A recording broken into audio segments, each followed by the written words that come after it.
He wasn't even doing it like in actual competitions. He was doing it by himself across Europe. Was he raising money for anything? Yeah, I believe he was. And awareness. Yeah, I think it was. Awareness of him running marathons? Yep, check it out. No, I think it was either done through like Comic Relief or something like that. Like how hard it could be to look that up? Because last time we asked you to look something up, Eric, you never gave us an answer. When the fuck did J. Edgar Hoover die? 72. Well, why didn't you say that when we were here last week with Alan Havey? Yell that shit out when people ask you for a question. You're sitting there on the floor with your fucking headphones on like you're landing a ship. Anyway, you get the kid a bulldog because he could something he could tackle. Dangerous to the touch. hockey puck. Hi, turn on the television. And Minnie Driver, fun gal. I loved her. Yeah, I mean, I haven't seen her in a bit, but she's great. You know, it's so fun because who else was on the show? You three. Shannon Woodward, Noel Fisher. How come you and Noel never got along? Well, he's mean. Yeah, he's a mean-spirited man. Just yell it out or hand it. Noel is a lovely man. Eric just typed, what did he want looked up and typed hand. That's. Are you judging me for this? I'm judging you on your work as a whole. You're not on mic, so if you're going to speak super loud. What did I want him to look up? I didn't remember now. Something about how many. What was Eddie Izzard's charity when he? Oh did yeah. marathons? Who did he run it for? And then Minnie's great. You know. Greg Henry was also on it. He's great. I saw Minnie Driver at the dog. Oh, Margot Martindale. Who's that? Just Is that won Wink a Golden Martindale's Globe kid? for won a Golden Globe for her role in Justified. It's brilliant. Really? Actress. Yeah. I've never seen Justified. I just did I'm watching 4 like the Real episodes of that. Housewives of New Jersey. That's your fault. I know. You can change the channel. The problem is when great show, like Justified, they say is great show. Not good, great show. Yeah, it's a great show. Breaking Bad, incredible. Great show. Sons of Anarchy. Riches was a great show. Riches. The thing with those shows is I don't want to wait a week between, so I wait until 2 years have gone by, and then I can get when the I'm on DVD, vacation, yeah. I just blow through the entire season. And are you? Mad Men, I did. Okay. And Sopranos. And Well, The Riches is only a season and a half because it ended on a cliffhanger. You're putting The Riches up there with those shows? With Justified? Absolutely. Really? Absolutely. The Wire. No, nothing's up near The Wire. Nothing. No, I mean The Wire. The Wire is agree with singular. The Wire is singular. Sopranos is up there with The Wire. Yeah. But that was the first. And I put Battlestar up there too. And you think I'm kidding, but you know how many of your listeners right when I went, "Yep, absolutely, no, hands down." What's the one with the portal? Not What? Land of the Lost. There's a show. No, I don't mean the '70s Battlestar. I mean the one that was on like 4 years ago. Bro, I'm with you. I'm not kidding. Great show. Wasn't that Edward James Olmos? Mm-hmm. I heard it was a great show. It's a great show. And I would put that up with The Wire. It was on Sci-Fi. Yep. And you're a moron That's fair. to put that up with The Wire. I'll take it. Really? I'll You're putting take it. Sci-Fi scare tactics you're putting up with The Wire. Well, it's not the network; it's the show. All right. Eddie Izzard's charity is Sport Relief. What is Sport Relief? Everything about this guy is a labyrinth. It's a maze wrapped in a riddle. How about when you watch those murder shows and they go, this was a maze wrapped in a riddle, tied up in an enigma with a conundrum. Yeah. And no one ever locked their doors until this murder happened. No. Well, now I got to watch The Riches. Yeah, you should. See my friend Todd Stashwick. Yeah, you should. Blow other actors out of the water. Oh, I wouldn't say that. I had really, really good company and great writing. Dmitry Lipkin, he did Hung after The Riches. Why do they call that show Hung? Because nobody gets hanged. Wait, what? It's about his penis. It's about his penis? Yeah. Alana I just saw Ubach is in Alana this Hung. week. But why would they call his penis Hung? Because he was well. So he's not sick. No, it wasn't like 12 Angry Men. It wasn't about a jury. Yeah, I don't understand why it's called Hung. Maybe you should watch it. Explain it to me. Why? Why it was called Hung? Yeah. Because he was confused and couldn't make a decision. He's just hung up on it? Yep. You were on Hung? Nope. But Dmitry, the creator of The Riches, who was a New York playwright, really good writer, went on with his wife to do Hung. Now I know. He died an early death. What? After The Riches died an early I death. thought you said he died. And I No, talked over it. Dimitri's I have alive a and well. really great habit of talking over important parts of the podcast. That's fair. So you do these shows, 5,000 guest appearances as an odd job, and then how many pilots? 16. 16 pilots. One gets picked up. Yeah. And then now you are the face of Maxwell House Coffee. Yes, I am. Right? Yes, I am. Now, to me personally, 41 years old, got a house and 2 kids, that would make me deliriously happy. I can't complain. If I'm not asking you if you're complaining, No. I'm saying as a guy, a Second City guy, is this something where you land and you go, fuck yeah, bro, let's do this for a while? What, do Maxwell House? Yeah. You know what it is? It's, well, in 2 reasons. A, it's a cool gig. And they took me down to New Orleans, and I shot 4 spots for them down there, and I just love that city, so it was cool to go there.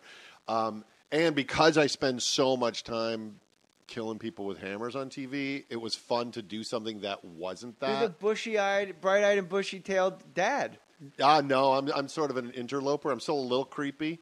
But what better way to sell coffee than creepiness sociopath. At 6 a.m.? Honey, no, who's that? That's Todd. I interrupt people's dinner and stuff and encourage them to not spend money on frou-frou coffee, and why don't you brew it yourself? So the whole campaign is sort of stay grounded.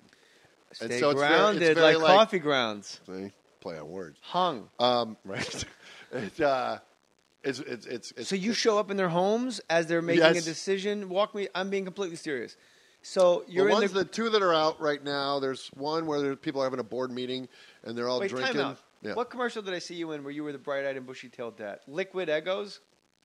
Oh my God! No, Liquid Eggos. Liquid Biscuit? No, it was like pancake mix. It was like, because people are too lazy to mix their own pancake mix, it was pre-bottled pancake mix. Yeah, that was Liquid Eggos, 1,600 years ago. Really, Liquid Eggos. I was close. You nailed it. And that was you as a dad. Yeah. And you were like, "Hey, I got the answer, guys. Like, look, see this. This isn't orange juice. No, it's don't drink it. Don't drink it. I know it looks like eggnog. Yeah, but it's not eggnog. It tastes like eggnog. It's not eggnog. No. That's oddly what it was called. Not eggnog. So how do you show these people are they having a conversation? You're going to pee your pants if you keep chugging that water so much. Yeah. And by the way, everyone enjoying Maxwell House Coffee right now, Fake Mustache Studios. Eddie Izzard's charity, Sports Relief, was people raise money by running miles. Basically, you get sponsored. How you sponsor your neighborhood kids. Yeah. Like, I'm doing a 5K. Will you sponsor me? And helping disadvantaged communities. Very cool. So there you have it. He's a good egg all around. Yeah. So these people are in their homes having a discussion about, let's get a non-fat Frappolito with extra foam at 202 degrees, and you just show up in their house like Mr. Clean? Yes.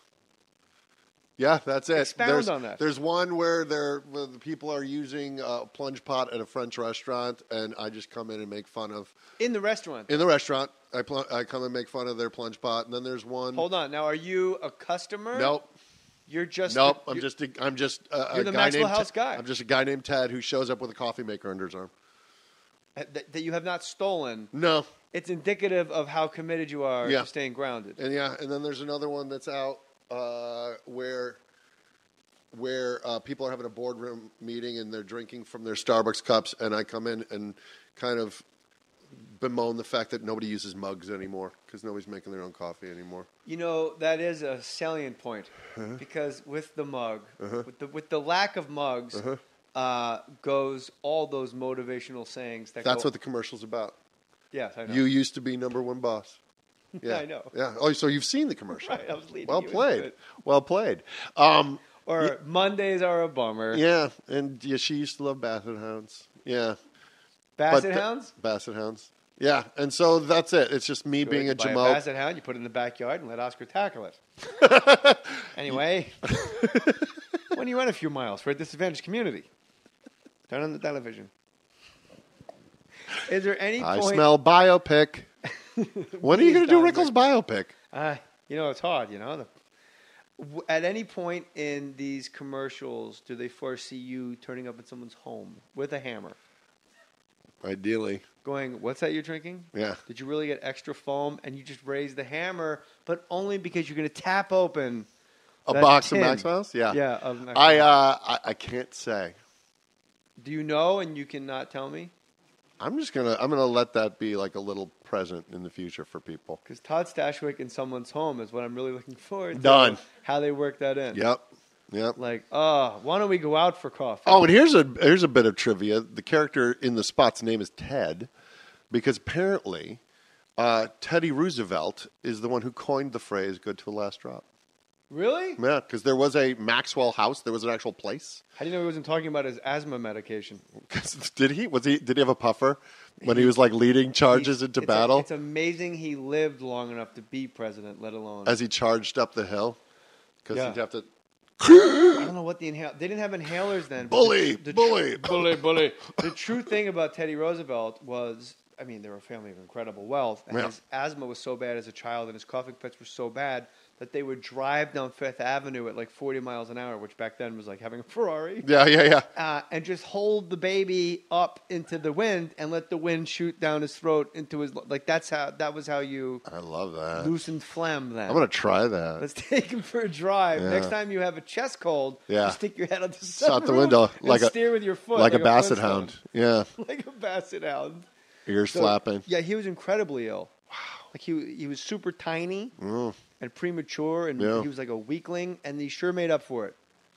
He got on that horse. He did and okay. Kicked the shit out of every He did fucking okay. Cuban that got Wasn't in he his like way. the police commissioner of New York for a while too? He was kind of everything of New York. Yeah. And you know, there's a great book called He invented spaghetti.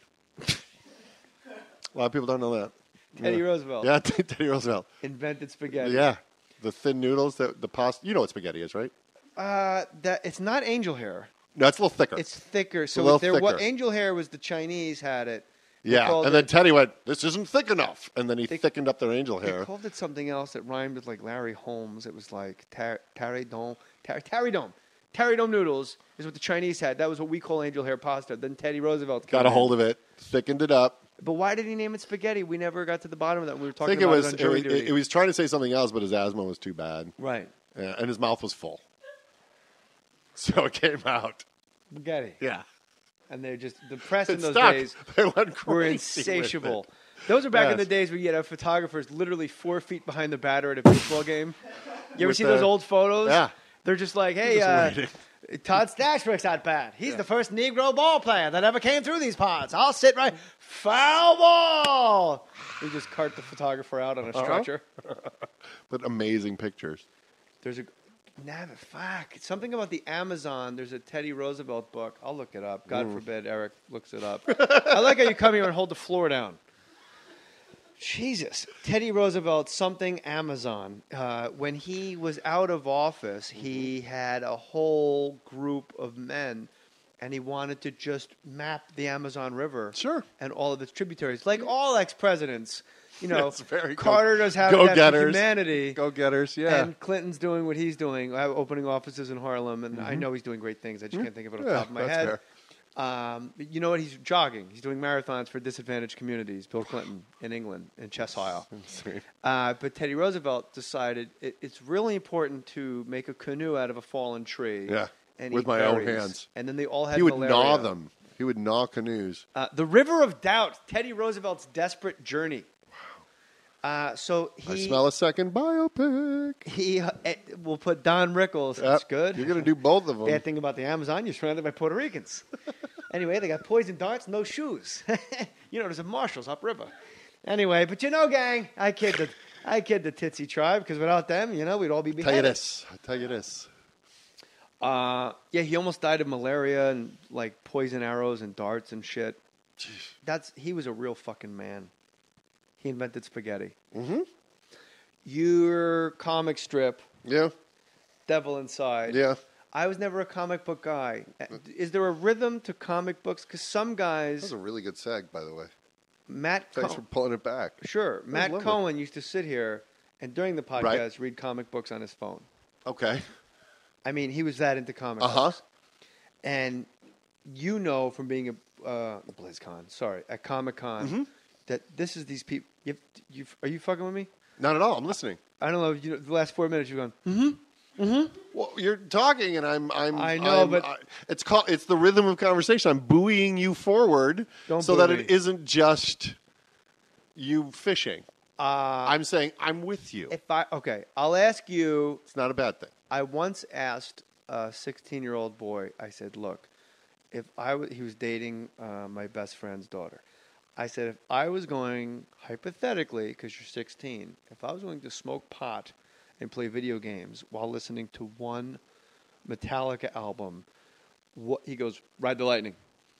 Like before I finished, like Ride the Lightning.